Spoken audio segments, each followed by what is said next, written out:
Today, I'll show you how to make my favorite pizzette recipe, or little pizzas. This recipe makes a super soft dough, ready in 4 hours, that you can top many different ways. We'll just use our little hands today. No stand mixers required. E via! Choose a strong bread or pizza flour with a W between 260 and 280. Here's one of my favorite flours for this recipe, a quality Italian brand called Caputo. I'm using a dry instant yeast for this recipe, the kind we can add directly to the flour without first dissolving it in water. I always prefer to use a precision scale for baking. Some granulated sugar, some salt, and now I'm adding room temperature water. And remember, you can always find the list of ingredients and their quantities in the video description of any of our video recipes.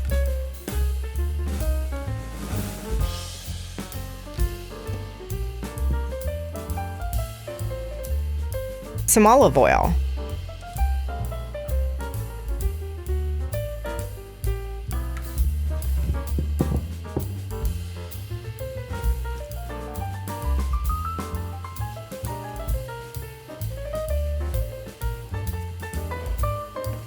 and I'm mixing it all together with my hands.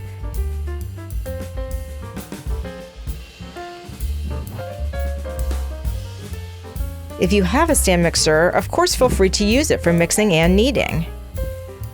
In case you don't, you can just knead the dough like this for about 8 minutes.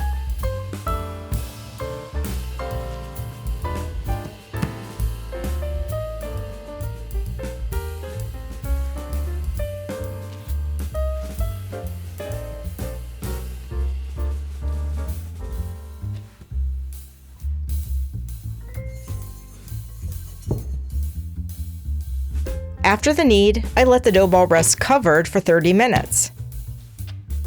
And then I like to make a few folds to help reinforce the gluten structure, since this recipe does use a short proof. Molto facile.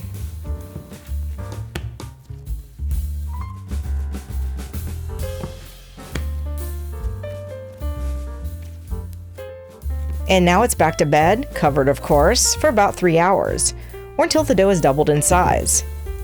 In the summer, you'll likely have no problem with the dough rise. But if it's cool in your environment, remember that you can always use your oven as a proofing box. Just set the dough covered into the oven at 30 degrees Celsius, light off, the light does add additional heat, and you'll have a more controlled proof. Bellissimo! Time to divide this dough into 8, more or less equal pieces. I use scissors for lots of dough portioning, and it works like a charm here too. It's a little nonna trick.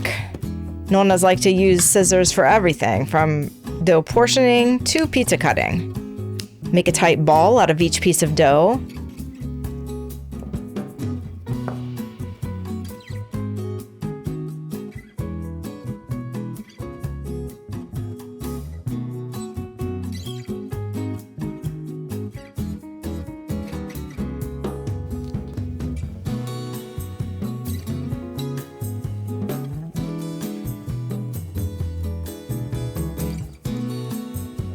And then cover them loosely for another 30-minute proof.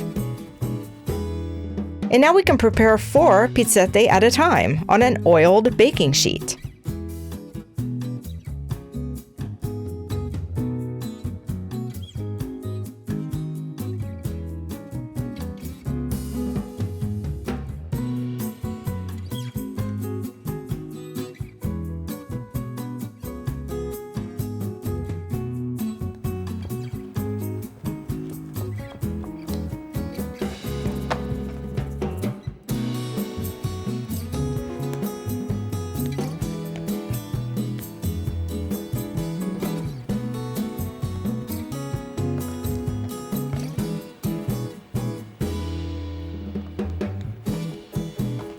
And now for the real fun. What toppings should we use? Now, I have a family of picky Italian eaters, so I like to make several varieties of pizzette.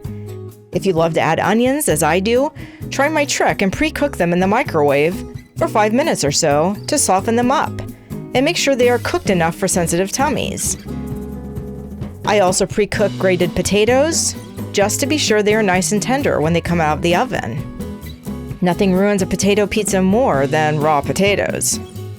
Potato, onion, and rosemary, a classic Italian combo.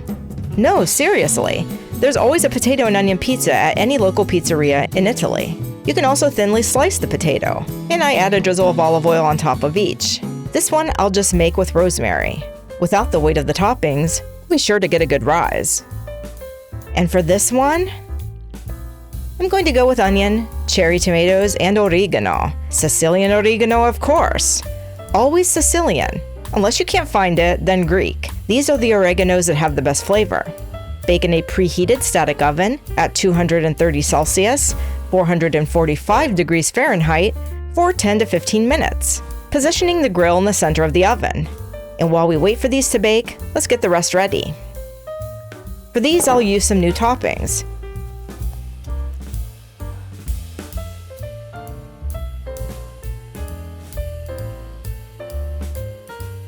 Here I'm adding anchovy paste. I love anchovies. It's such an easy way to add nutrition and flavor to recipes, including pasta.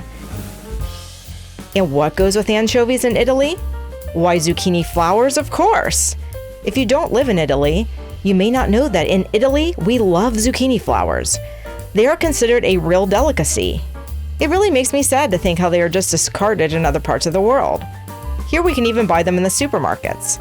And if you want to know how to fry fiori di zucca for a tasty, authentic Italian appetizer, check out the video for fried zucchini flowers on our channel. And for this pizza, I'm using a commercial sun-dried tomato paste. And why not? Let's add some cherry tomatoes too.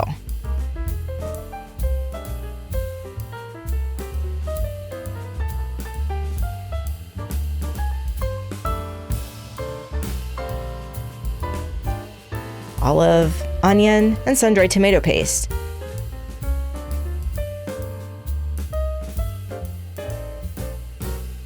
Tomato, onion, and cherry tomatoes. And this tray is also ready for the oven. Same temperature, same time, with one small variation. Once I see the pizzas are getting golden, I'm going to top some with shredded cheese and put them back in the oven, just long enough to melt the cheese. Here I'm using provolone, but you can also use shredded mozzarella, caciocavallo, and with a selection like this, surely everyone in the family can find something to enjoy. And how about you? What are your favorite toppings for homemade pizzette? Which of my topping combinations inspired you? And which made you gag? Let me know in the comments. If you enjoyed this video or learned something new, let YouTube know by clicking that like button. And of course, if you haven't already, subscribe for more trusted recipes from Italy and beyond. Click the bell for new video notifications. Ciao, ciao!